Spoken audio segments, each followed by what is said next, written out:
This is the podcast that rocked for November 15th, 2023. My name is Luke, host of the YouTube channel Rocked. We cover news that dropped in the world of rock, metal, alternative, and everything in between. And this week, I want to discuss the super safe and super bland choices the Grammys chose for 2024. This year's nominees were released just this past week since the last podcast upload. And for the rock and metal categories and the alternative categories, they are obscenely safe to the point of only choosing names that have been around for quite a while, outside of like one or two few choices. I'm going to go over some of the lists, not all of them, but I do want to go over some of the categories they chose from and point out a few things that make my thoughts clear, but also make the point for just how out of touch and reliant on old names the recording industry and the Grammys are. Within all these categories discussed, the most talked about was the best metal performance. This did include Spiritbox with the song Jaded off of the recent EP, The Fear of Fear. I would like Spiritbox to win over the other names listed, however, I doubt it's going to happen. Along with the best metal performance nominees in Spiritbox, there is Slipknot, Hive Mind, Metallica, 72 Seasons, Ghost, the cover of Phantom of the Opera, and Disturbed, Bad Man. Bad Man is a terrible song, and Phantom of the Opera is a really good cover, but again, it's a cover. And Slipknot's Hive Mind, I really enjoyed off the end so far, but regardless of how much I want Jaded to win for Spiritbox, it won't matter because Metallica's nominated. I've said for years, Metallica is the safe go-to for the Grammys, and it always will be. It's been that way for decades. I said months ago on the podcast that Metallica would get several nominations. They're going away with at least one, possibly more Grammys after this year. So take that for what it's worth, but when you're going up against Metallica, no one else in the Recording Academy and the voting panel and the people that contribute for past winners, industry executives, things like that, they're all going to go for the common name. That's Metallica. Most of the people voting do not even know who Spiritbox is, let alone have heard the song Jaded. It's unfortunate, but yeah,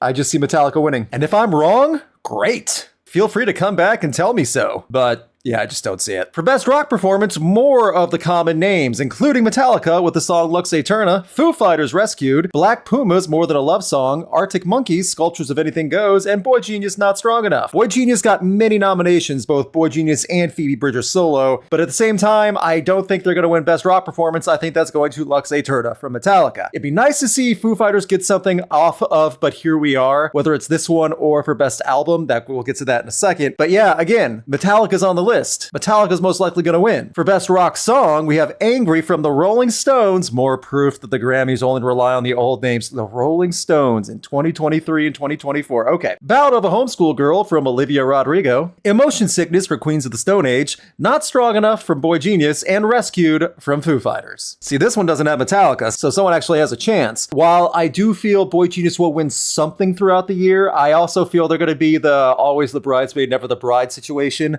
where they get a ton of nominations and don't win anything. I could see Rescued getting this one for Foo Fighters. I don't know why, but I just see Foo Fighters pulling it off on here. For Best Rock Album, But Here We Are, Foo Fighters, Starcatcher, Greta Van Fleet, Metallica, 72 Seasons, Paramore, This Is Why, and Queens of the Stone Age and Times New Roman. Of these 5 albums, I think But Here We Are is the best album of the 5 listed, and I've heard them all. I'd have nothing against This Is Why, Paramore. I have nothing against Queens of the Stone Age and Times New Roman. Queens of the Stone Age actually tried something different. However, Metallica's on the list, and I do see Metallica pulling this one off also. It's not because 72 Seasons is awful, it's just because of the name tied to it. Best Alternative Music Performance, we have Always with Belinda Says, Body Paint from Arctic Monkeys, Cool About It from Boy Genius, Lana Del Rey's A&W, and Paramore's This Is Why. I see this going to either This Is Why from Paramore or Cool About It from Boy Genius. Boy Genius could actually pull this one off, but Paramore is also an established name, so it's between those two. Nothing against Arctic Monkeys, but yeah, The Car just didn't do a ton for me. Finally, Best Alternative Music Album, The Car from Arctic Monkeys, The Record from Boy Genius, Did You Know That There's a Tunnel Under Ocean Boulevard from Lana Del Rey, Cracker Island from Gorillaz, and I Inside the Old Year Dying from PJ Harvey. I did not hear the PJ Harvey album. While I did enjoy Cracker Island, it's not Gorillaz' best. The singles were great on it though. I do think this one could go either to Arctic Monkeys or Gorillaz. I also could go to The Record for Boy Genius, again, same situation as previously, but they like the established names, and Arctic Monkeys and Gorillaz are already established for the Academy and Grammys and everything else. These are some of the categories and listings for rock, alternative, metal. Do you understand what I'm saying about how safe the Grammys played it this year? Even in the metal category, safe. They did not want to even chance putting names on here that no one's ever heard of. They went for the names they recognized and were already associated with. By doing so, it keeps the Grammys, the many Grammys give out every year, giving to the same people, making them more rare for other groups and artists to get. And it's a shame because Metallica, I don't think deserves a Grammy in 2024, but they'll give it to them. Arctic Monkeys, the Rolling Stones, these are names that have been established for so long. Foo Fighters, and the bias for Foo Fighters put out such a great album after so many tragedies. I understand that. Foo Fighters have been around since 96. It's the unwillingness to give any attention to new names outside of Spirit Box and Boy Genius. And that's kind of rough. In festival news and responses, When We Were Young 2024 has been released for next year, for October 2024. The massive one-day Las Vegas festival is so popular now that they can advertise a year in advance, and that's pretty impressive. The other impressive thing is that this time the festival will feature full album performances from some of the artists' famous albums of yesteryear. That includes The Black Parade from My Chemical Romance in entirety, as well as Fall Out Boy playing select hits, A Day to Remember playing Homesick in entirety, full albums from Dashboard Confessional, Pierce the Veil, The Used, Simple Plan, Coheed and Cambria, The All-American Rejects, Jimmy Eat World, and so many more that it's hard to really list them off. It's an impressive lineup. It's a good idea. I hope they can keep improving When We Were Young in the festival grounds and how it's run. Some of the backlash over this past week, however, is the female inclusion. Of the 40 plus bands performing in one day, only 5 bands have a woman in the band lineup. 5. That's not exactly a lot of inclusion in such a stacked lineup, and it's kind of impressive that they went around so much. And I know talent buyers and the agencies that work with Live Nation to put on When We Were Young don't always have a lot of say of what bands they can choose from and reach out to, but the fact that they have so many bands performing a unique festival like this and a unique gimmick for a one-day festival are relying on only the men. I mean, really relying on only the men. I'm not saying it's not worth it to go to this festival. If I lived closer to it, I would definitely be more interested. Las Vegas is extremely expensive. I can't imagine a festival in Vegas not being expensive that way. But it is worth pointing out that, wow, some of the festivals of the past that have been announced over the past few months really do focus more on male domination. And I don't think that's intentional, but it does go to show there's not as many women in rock and metal bands that are getting spotlight as probably deserve the spotlight.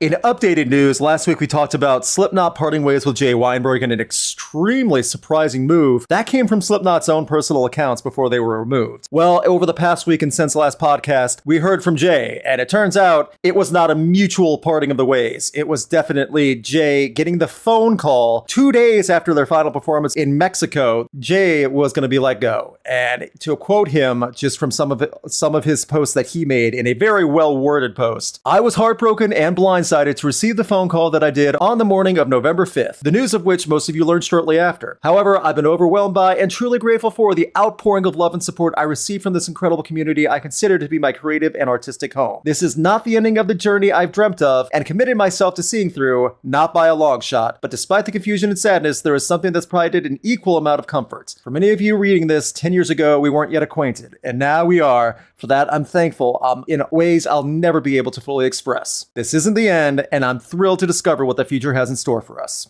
Thank you." That was from Jay, and I only read a few passages from his statement that he posted on all his socials. One very classy, well-written post to regard such terrible, unfortunate news. Literally getting fired from your dream band. For those who are not aware, Jay Weinberg's been a fan since he was 10 years old, meeting the band with Max Weinberg. Max Weinberg being the drummer for Conan O'Brien, for Bruce Springsteen, all that. And to be let go because they want to have a different creative and artistic future. It does beg the question, what is next for Slipknot? Craig Jones left earlier this year of his own free will after being with the band for 20 plus years. And I don't have any inside information, and I still love Slipknot, but it does make me wonder, what is the band going to do next? What's the next step? What's the plan? Where would they go from here? Slipknot already announced a few festival appearances for 2024, that including Sick New World and Welcome to Rockville, with probably more coming. I'm just not sure where it goes for new music-wise, creative direction that they're trying to go for. We'll find out eventually. All I'm saying is I think Jay's going to do fine with whatever project, band he's a part of, whatever he decides to do. I just hope all parties are happy going forward, and I'm really happy that Jay Weinberg got so much support after all this as well. It wasn't finger-pointing, it wasn't calling him out for stuff, I think people realized, he is a good drummer and he's going to do well.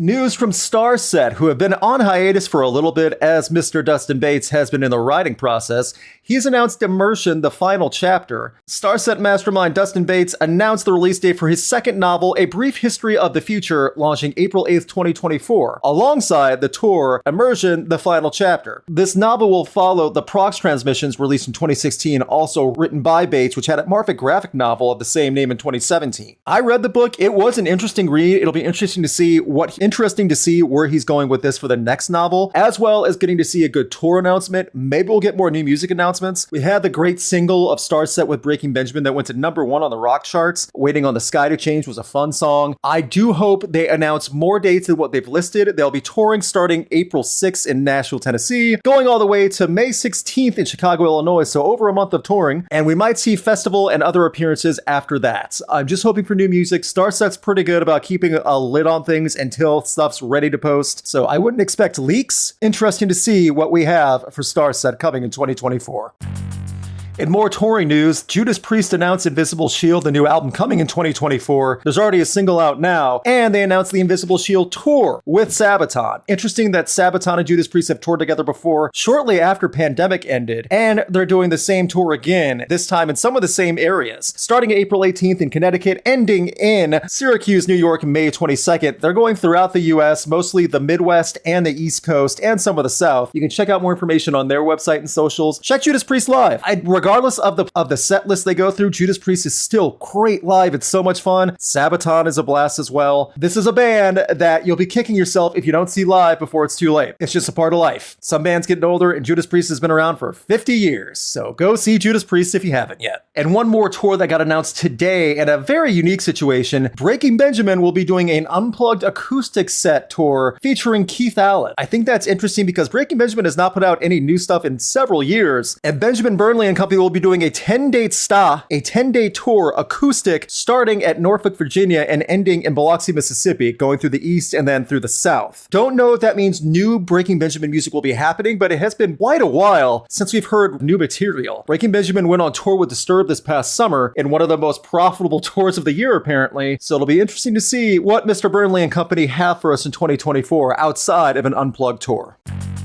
That'll be all for this week's The Podcast That Rocked. Big thanks to my patrons and special thanks to Chris Doman, Brandon Bruce, Mars Hunter, and Dom Noble. You can get weekly new music playlists and see videos early by supporting Rocked on Patreon and through YouTube memberships. $2 or $3 a month goes a long way to support the channel. Thank you again for all the support, and also thank you for everyone who has responded favorably to the new video on Regretting the Past for Following the Reverse, The Drug in Me Is You. The charity for GLAAD is still open on that page. We've had a pretty good reception so far, and we'll end with the same note I ended with Regretting the Past. Every dollar you donate to GLAAD is one transphobe being told to go screw themselves.